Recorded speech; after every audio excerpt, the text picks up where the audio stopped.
1857 का रिवॉल्यूशन हुआ, जैसा कि आप लोगों ने देखा। 1857 के रिवॉल्यूशन के बहुत सारे कॉजेज़, बहुत सारी चीज़ें हमने देखी कि भई क्यों 1857 का रिवॉल्यूशन हुआ।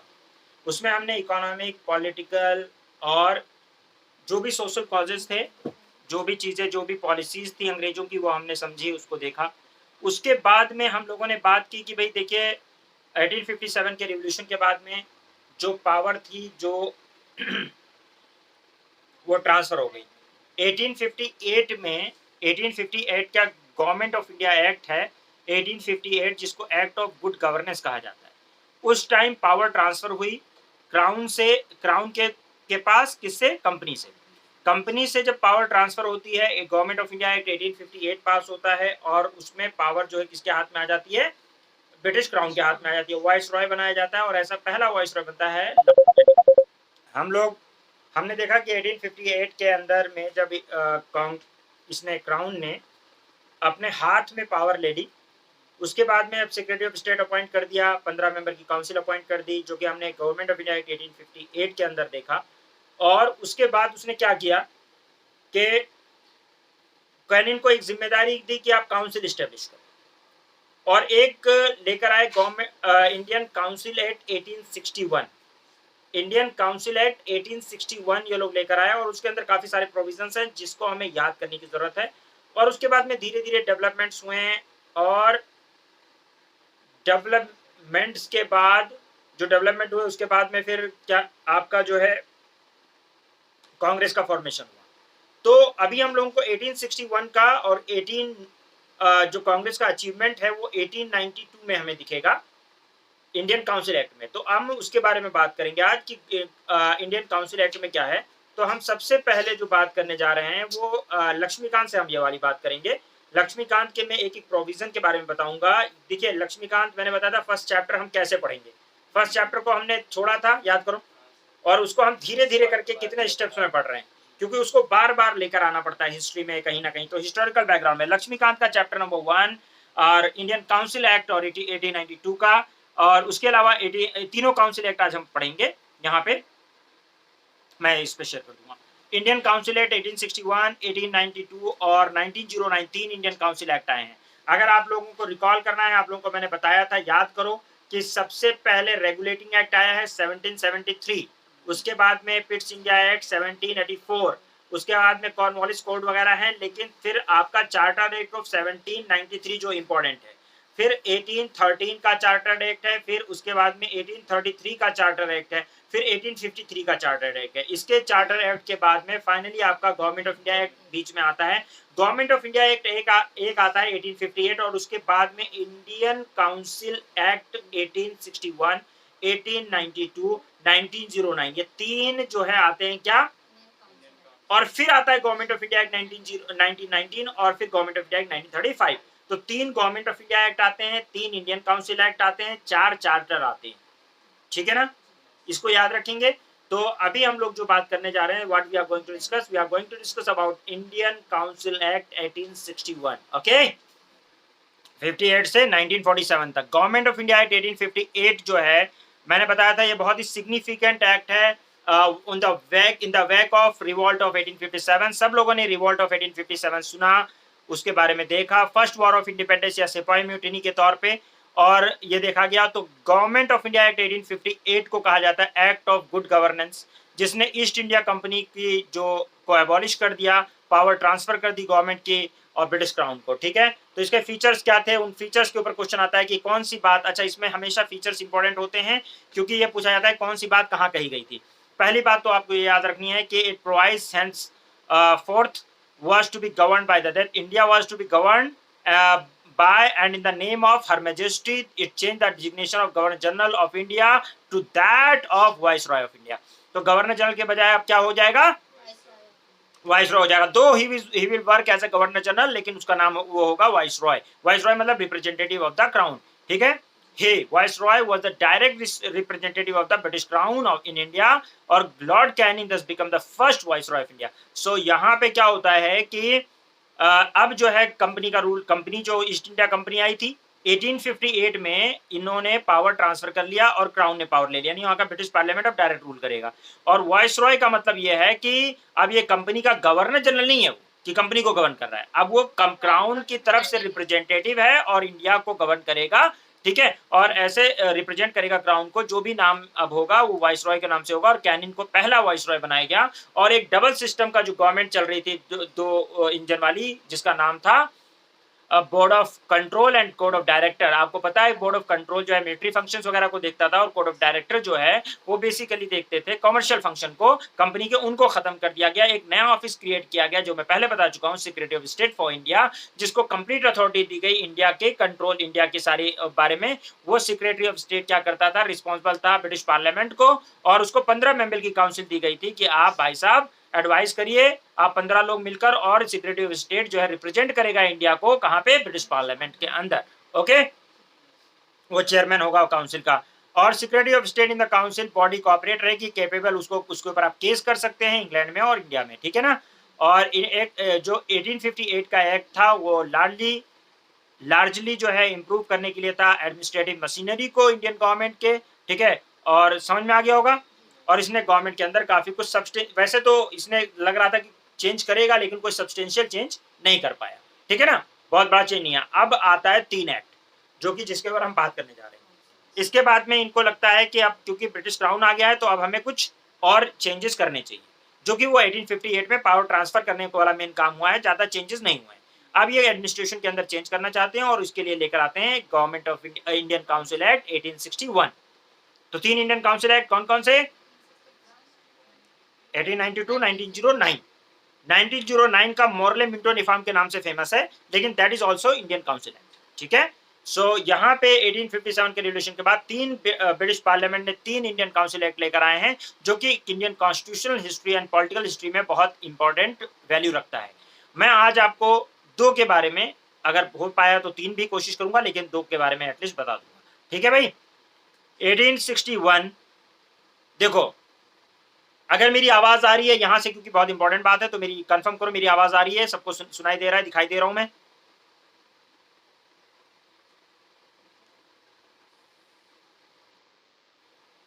मोनी, समा, ठीक है।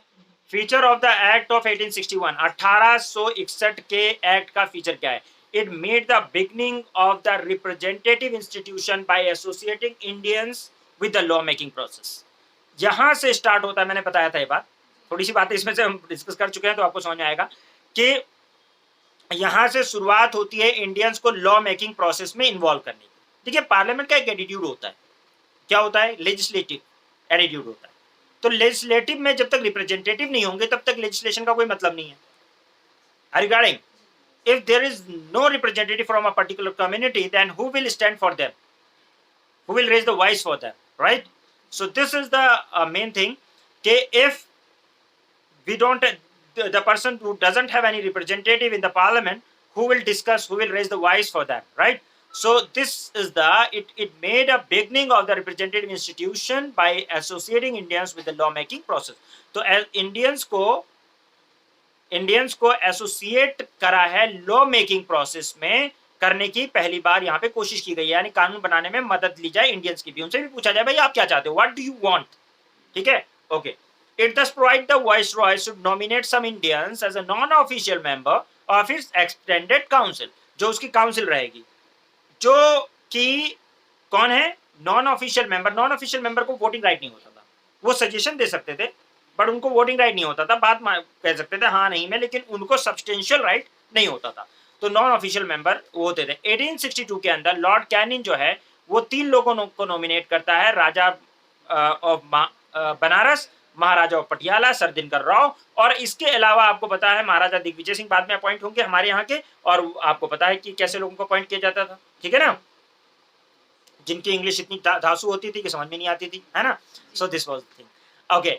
सेकंड जो है, सेकंड इसका है, it initiated the process of decentralisation by restoring the legislative power to Bombay Madras Presidency and thus reversed the centralized tendency that started from the Regulating Act of 1773, reached the climax under the Charter Act of 1833. This policy of legislative devolution resulted in granting of almost complete internal autonomy to the provinces in 1937. Okay, अब क्या होता है कि जो शुरुआत हुई थी regulating act से, जब उन्होंने क्या किया, गवर्नर जनरल बनाया। पहले गवर्नर होते थे, बॉम्बे का एक गवर्नर, चेन्नई का, मद्रास का एक गवर्नर एंड बंगाल का एक गवर्नर। अब इन्होंने क्या करा, गवर्नर जनरल बना के उस सारी पावर किसको दे दी, गवर्नर जनरल को दे दी, यानी एक सेंट्रलाइज टेंडेंसी लेकर आए। और ये चीज बढ़ती रही, क्लाइमेक्स पे पहुंची है चार्टर एक्ट ऑफ 1833, जब लॉर्ड विलियम बेंटिक को बनाया जाता है गवर्नर जनरल ऑफ इंडिया। और उसके बाद में फिर फाइनली जो है पॉलिसी रिवर्स करी जाती है 37 के बाद। और फिर यहाँ पे अब क्या हो रहा है कि जो बॉम्बे और मद्रास जो प्रेसिडेंसी हैं, ठीक है, इनकी लेजिस्लेटिव पावर को रिस्टोर किया गया है। ठीक है, मतलब इनको पावर दिया गया है कि भाई तुम भी कानून बना सकते हो अपने लोकल चीजों पे। जैसे अभी हमारा, मतलब जैसे बॉम्बे उस समय था या मद्रास प्रेसिडेंसी थी, कानून बनाते थे। अभी हमारा क्या है, यूपी है, बिहार है, ये लोग कानून बनाते हैं अपना, अपने अपने स्टेट का अपने हिसाब से, राइट। इसके अलावा नई लेजिस्लेटिव काउंसिल बनाते हैं। लेजिस्लेटिव का मतलब ध्यान रखिएगा, लेजिस्लेटिव काउंसिल का मतलब आज की विधानसभा है,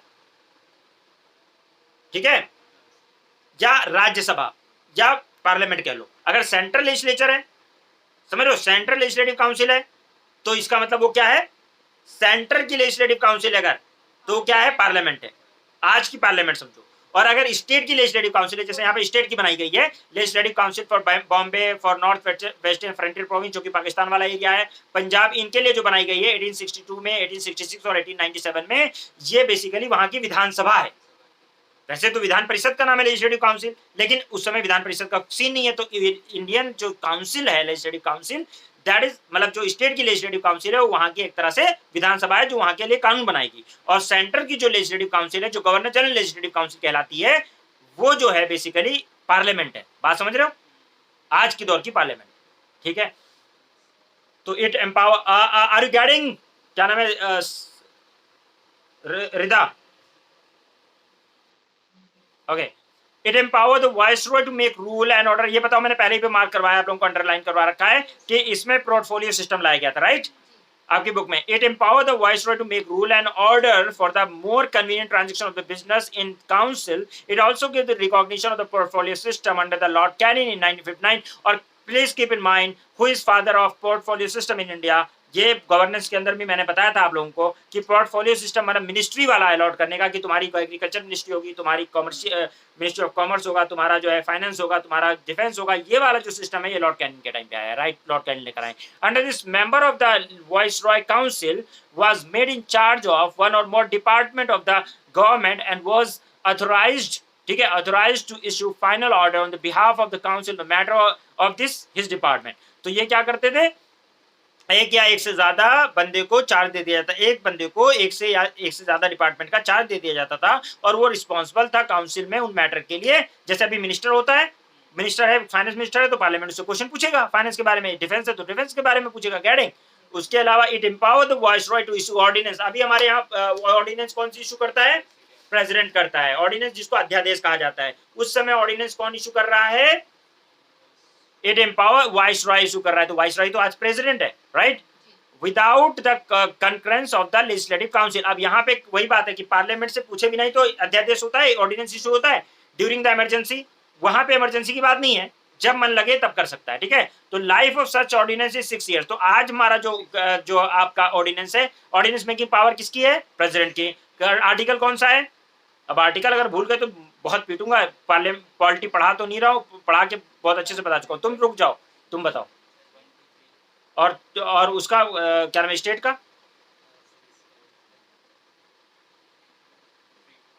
312 213 213 213 123 किसका है, प्रेसिडेंट का, सेंटर का। और स्टेट का क्या है, 213, याद रखिएगा, ठीक है, 213। ओके, तो ये जो है आपका अध्यादेश या ऑर्डिनेंस बनाने की जो पावर है, जब पार्लियामेंट या स्टेट लेजिस्लेचर अगर सेशन में नहीं है, तो जो है प्रेसिडेंट या एग्जीक्यूटिव जो है गवर्नर, वो आपका अध्यादेश या ऑर्डिनेंस इशू कर सकता है। और उसकी उतनी पावर होती है जितनी पार्लियामेंट की या स्टेट लेजिस्लेचर की पावर होती है, आर्टिकल 123 के तहत या आर्टिकल 213 के तहत। ये लगा लो मच्छर वाला। ठीक, क्लियर है? तो बात समझ में आ गई है भाई आप लोगों को? क्या क्या सिस्टम हुआ है कि नए बंदे इंडियंस भी आएंगे सिस्टम में, स्टेट्स को भी लेजिस्लेचर दिया जाएगा और मिनिस्टर को रिस्पॉन्सिबिलिटी दी जाएगी, और ऑर्डिनेंस अगर लेजिस्लेचर सेशन में कानून तो लेजिस्लेचर बनाएगा कौन? Legislative council. लेकिन अगर वो सेशन में नहीं है तो ऑर्डिनेंस इशू हो सकता है। ये जो आज हमारे यहाँ भी सिस्टम है, अंग्रेजों का ही तो सिस्टम है 1861, वहीं से हमने लिया ऑर्डिनेंस वाला। आज हमारे कॉन्स्टिट्यूशन में है, वो अलग बात है, समझ लो ना। और हमारे यहाँ वाइस रॉय प्रेसिडेंट की जगह, वाइस रॉय की जगह प्रेसिडेंट हो गया है। बात तो वही है ना, क्लियर है? क्या बताओ, यहां तक समझ में आया? किसी को कोई डाउट है? रिदा कोई डाउट है? Is there any doubt?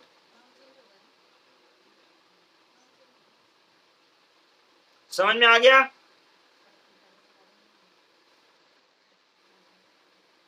पक्का? पक्की बात है?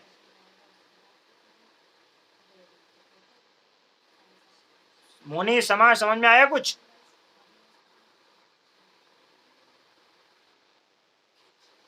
आया कुछ समझ? मोनी नहीं है क्या, छोड़ गई?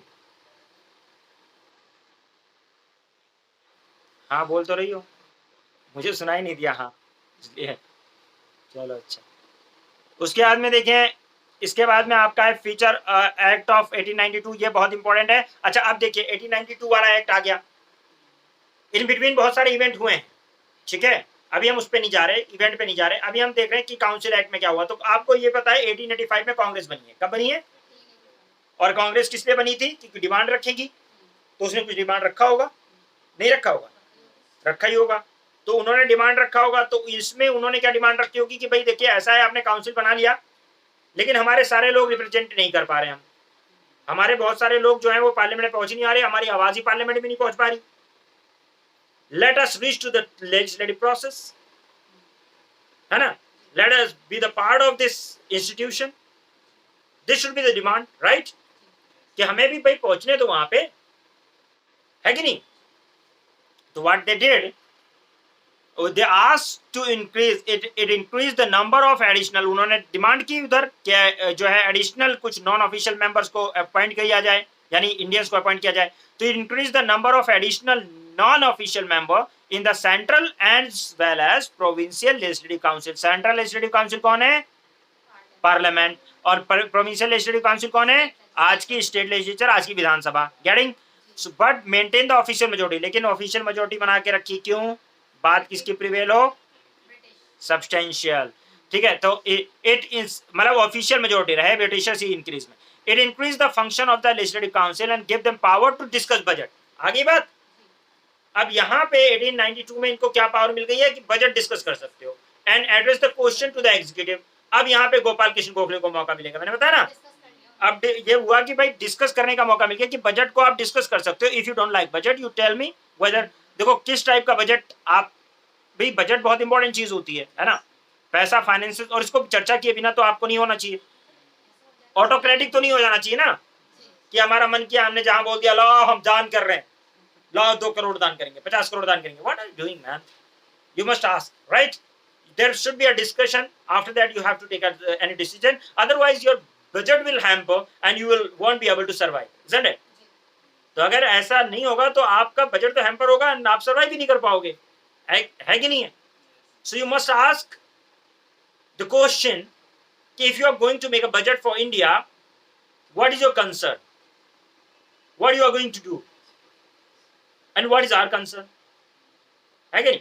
तो ये वाली जो चीज है दिस शुड बी मेंटेन, मतलब ये चीज डिस्कशन में उन्होंने डिमांड की कि भाई if you are budgeting for ourselves, if you are budgeting for India, we are the stakeholder, you must ask me, at least you should give us opportunity to ask a question so that your executive should be accountable, है ना?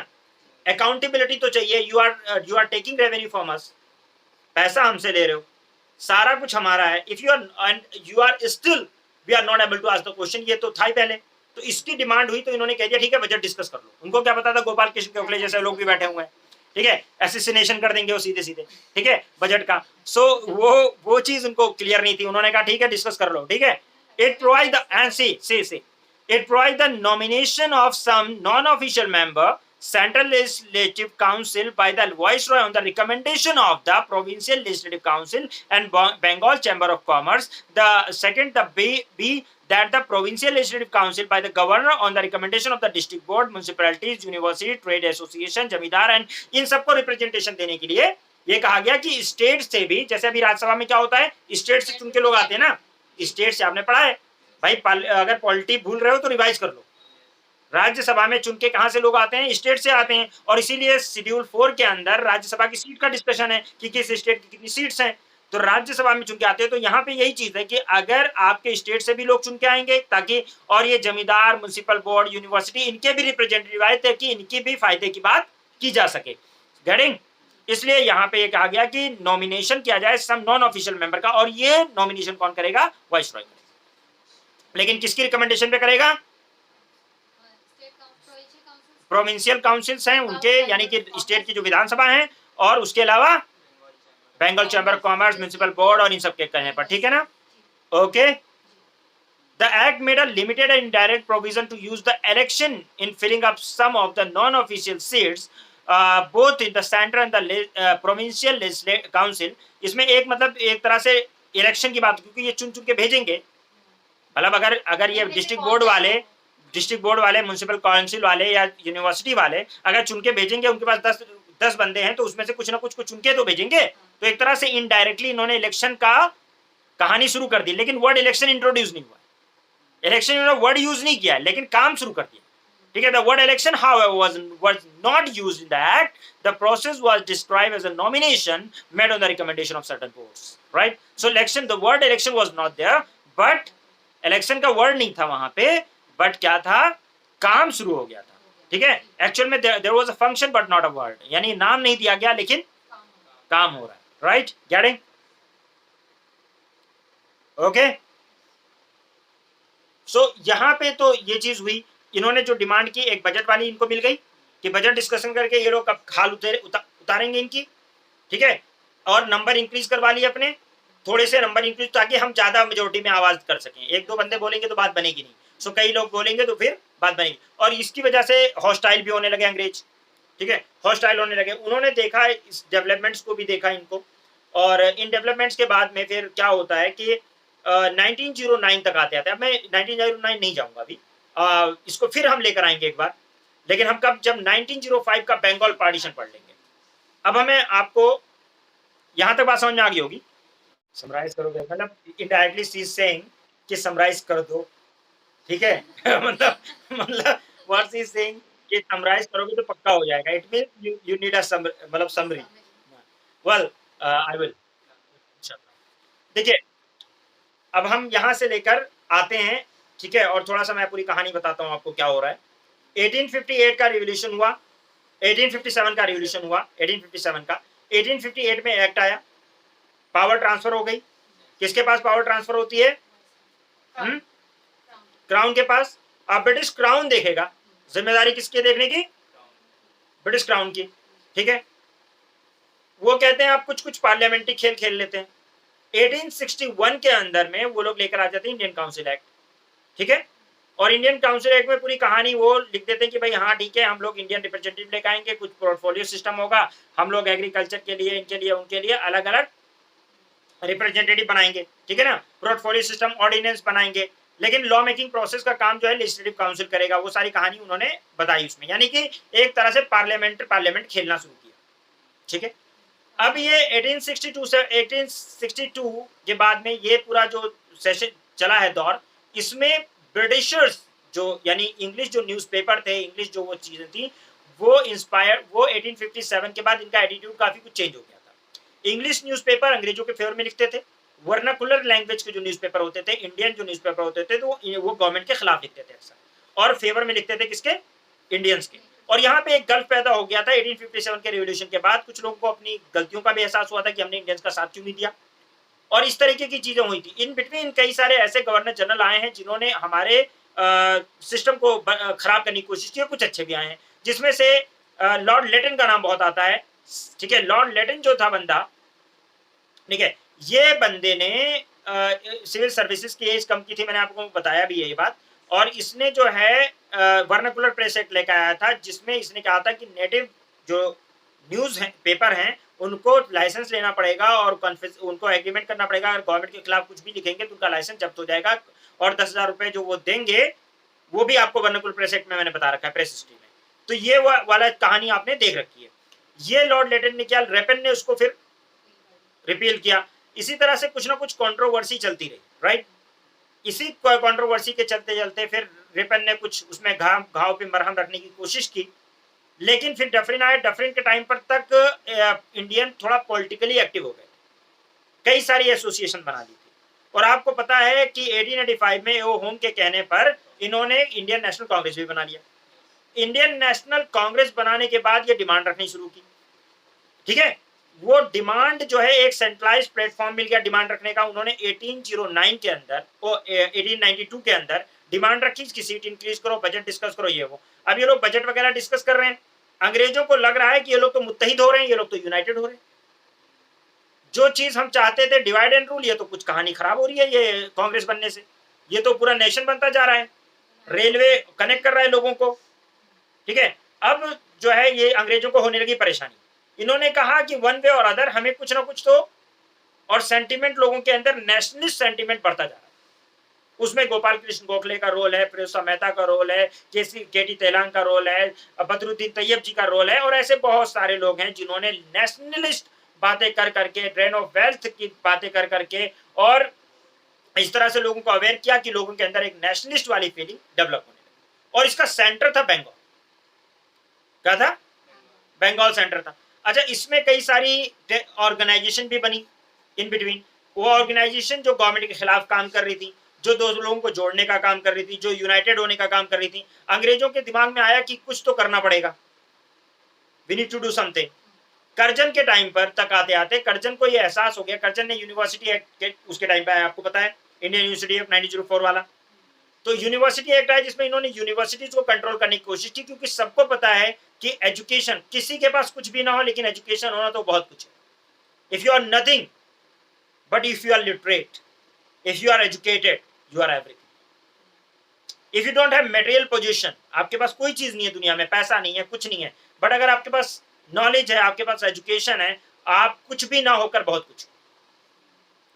एक पढ़ा लिखा बंदा, एक educated इंसान जो है, वो लाखों, ये इस्लाम का भी है कि एक आलिम और जाहिल में बहुत फर्क है। आलिम इंसान जिसके पास इल्म है, उसका मर्तबा बहुत बड़ा है एक जाहिल इंसान से, यहां तक कि एक आबिद इंसान से, ठीक है। आलिम का मर्तबा इसीलिए बड़ा है क्योंकि इल्म बहुत बड़ी चीज होती है। तो उसने सबसे पहला वार कहां पे किया? इल्म पे, यूनिवर्सिटी पे और जगहों पे, ताकि यूनिवर्सिटी की एजुकेशन, जब लोग समझने की, जब लोग के लोगों के अंदर अक्ल आ गई है, समझ आ गई है, तो उनको ऐसी चीज पढ़ाई जाए जिससे वो धर्मांध, मतलब ब्लाइंड हो जाए, नेशनलिस्ट वाली फीलिंग ना आए। और इसी तरीके से जो वो चाहते हैं लिटरेचर, उस तरह से वो पढ़ें।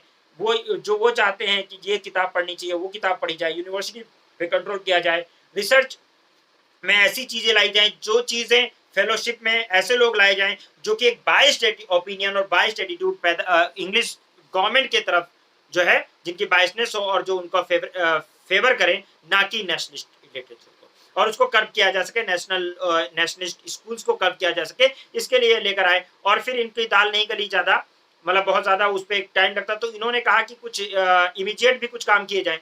तो इन्होंने सोचा कि हम कोई गल्फ पैदा करते हैं, दो कम्युनिटीज जो कि 1857 में मिलकर लड़ी थी, तो हमारी जड़ें उखाड़ने की कोशिश की थी इन्होंने। सो क्यों ना ऐसा करें कि ये जो है, इसको ही हम जड़ से उखाड़ दें, इनके अंदर कोई फूट डाल दें, डिवाइड कर दें। और आपको पता है इत्तेहाद में बरकत होती है। इत्तेहाद मतलब यूनिटी। इत्तेहाद जो है वो बहुत बड़ी चीज होती है। जब आपस में फूट पड़ जाती है तो फिर आप अलग अलग बिखर जाते हो, ठीक है। वो बचपन से आपको पढ़ाई जा रही है, लकड़हारा वाली कहानी पढ़ाई जा रही है ना, कि वो स्टिक्स को तोड़ नहीं पाओगे, है ना, बंडल नहीं टूटता है और स्टिक। ये कहानी, तो ये कहानी, इस कहानी के खिलाफ इनको करना था। इन्होंने कहा एकता में शक्ति है, यूनिटी इज स्ट्रेंथ। तो ये वाली कहानी को इनको खराब करना है, इनको वीक बनाना है। वीक ऐसे तो बन नहीं जाएंगे, क्योंकि लकड़ी तो है नहीं कि टूट जाएंगे, और गट्ठर नहीं, इनको अलग अलग करना पड़ेगा। अलग करने के लिए इनकी फीलिंग्स को कुछ एक दूसरे के खिलाफ भड़काना पड़ेगा। व्हाट दे स्टार्टेड, उन्होंने कहा कि ईस्ट इंडिया, ईस्ट साइड में, कहाँ पे, ईस्ट बंगाल में, जो कि आज बांग्लादेश है, वहां पे मुस्लिम ज्यादा है। और क्या नाम है, यहाँ पे जो वेस्ट बंगाल है, जो इस वक्त वेस्ट बंगाल है हमारा, यहाँ पे हिंदू ज्यादा है। इन्होंने इस लाइन पर, मतलब सोच तो इनकी यही थी, इन्होंने कहा ईस्टर्न साइड डेवलप नहीं है ज्यादा, जो बांग्लादेश वाला एरिया, और वेस्टर्न साइड ज्यादा डेवलप है, हम उसको भी डेवलप करना चाहते हैं। और ये बात थोड़ी सही भी थी कि डेवलप नहीं था उतना, लेकिन मुस्लिम मेजोरिटी एरिया था।